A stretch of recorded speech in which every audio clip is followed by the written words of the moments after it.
আমাকে তো তুমি সব খাবার দিয়ে দিচ্ছ, তোমার জন্য কিছু রাখছো তো? হ্যাঁ গো, আছে, আমার জন্যও খাবার আছে।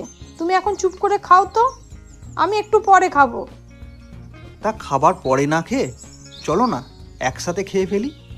নাও তোমার থালা নাও, আর তুমি আমার এখান থেকেও কিছু ভাত নাও।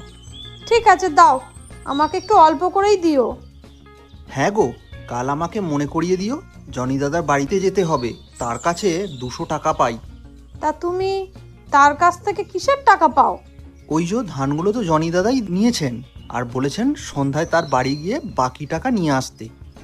তা দেখি কাল একবার গিয়ে নিয়ে আসবো। তোমাকে কতবার বলেছি, কারোর কাছে পাওনা থাকলে সময় মতো করে নিয়ে আসতে, তুমি তো আমার কোনো কথাই শোনো না। এদিকে দেখো, মহাজন তার পাওনা নেওয়ার জন্য কিভাবে আমাদের তাড়া দেয়। হুম। কি করব বলো, এত চিন্তায় থাকি, তাই মাথায় কোনো কিছু ঠিকঠাকভাবে মনে রাখতেই পারছি না। আর তোমার ভুলো মন নিয়ে থাকতে হবে না, ঠিক আছে?